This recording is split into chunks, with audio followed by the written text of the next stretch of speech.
It was a calm morning in the Pacific Ocean. The waves were steady, the skies were clear, and the United States Navy aircraft carrier USS George Washington continued its routine patrol. For most of the crew, it was just another day at sea, training drills, aircraft maintenance, and endless blue water all around. But at 0927 hours, the ordinary became extraordinary. A small radar blip appeared, fast, silent, and closing in. At first, the operators thought it was a routine signal error. But within minutes, the signal grew stronger, moving rapidly toward the carrier's airspace. The message came across the comms room: unidentified aircraft approaching from the east. Within moments, alarms echoed across the deck. Pilots rushed to standby, defense systems activated, and command officers took their positions. No one knew it yet, but they were about to witness an event that could have changed global military history.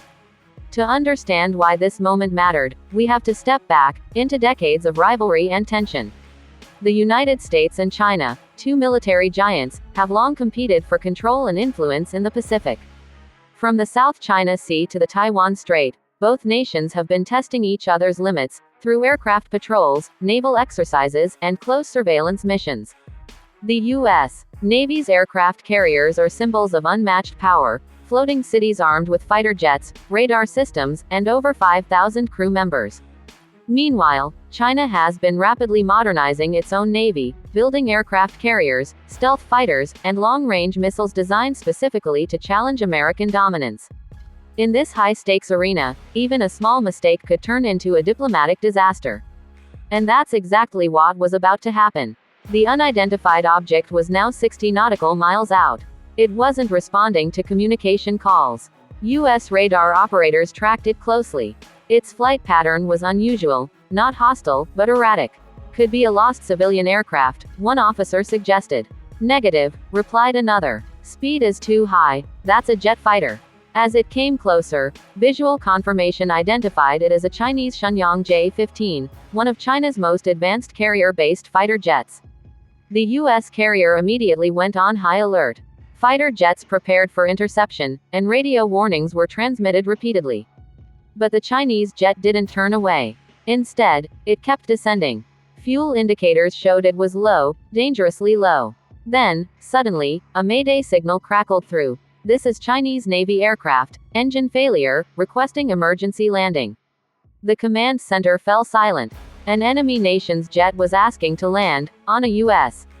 Navy ship. The decision had to be made fast. If they refused, the jet might crash, possibly into the ocean or, worse, the ship itself. If they allowed it, they risked a potential spy operation or even sabotage. After tense discussions, the carrier's commanding officer gave the order: grant emergency clearance. Secure all personnel. Sailors cleared the deck. Barriers were lifted. As the J-15 approached, everyone held their breath. The roar of its twin engines filled the air. Then, metal screeched, smoke burst from the landing gear, and the jet touched down hard on the deck of the U.S. carrier. For a few seconds, time froze. No one moved. No one spoke. Then security teams rushed in, weapons drawn but restrained. The pilot slowly raised his hands, signaling surrender. He was unarmed. It was over, or so they thought. The pilot, later identified only as Commander Li Wei, was a decorated naval aviator with over a decade of flight experience. According to later reports, his aircraft had suffered a critical fuel leak mid-mission during a training exercise in the East China Sea. With no carrier in sight and communication systems malfunctioning, he made a desperate choice: head toward the nearest radar signal, which happened to be American. When questioned, Li reportedly said, "I had two options: eject into the sea and die, or land and face my enemy." His calm cooperation surprised many on board. He handed over his weapon, followed orders, and remained silent. Medical officers examined him while intelligence officials documented every inch of the aircraft, its radar, sensors, and onboard systems. It was a once-in-a-lifetime opportunity for U.S. intelligence, a fully intact Chinese jet on their deck. But it also carried enormous diplomatic risk. Within hours, the story reached Washington and Beijing. The Pentagon held emergency meetings. China's Ministry of Defense demanded immediate return of the aircraft and safe repatriation of their pilot. Officially, the U.S. Navy described it as an emergency humanitarian response. Unofficially, military analysts across the world speculated whether it was truly an accident or a deliberate intelligence test. For the next 48 hours, both nations walked a fine line. American engineers studied the jet carefully, while diplomats exchanged heavily coded messages. Beijing insisted that no data be extracted from the jet, warning that any attempt would be considered an act of espionage. On board, the crew struggled to keep calm. Some saw the pilot as a professional caught in bad luck, others viewed him as a spy. Yet throughout the ordeal, Li remained composed, often staring out at the horizon in silence. Eventually, after secret negotiations, the U.S. agreed to return both the aircraft and the pilot under international maritime law, but only after thorough documentation.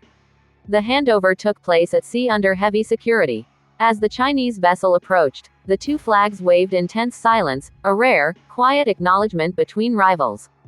Days later, the incident disappeared from mainstream headlines. Official statements were brief, technical, and diplomatic.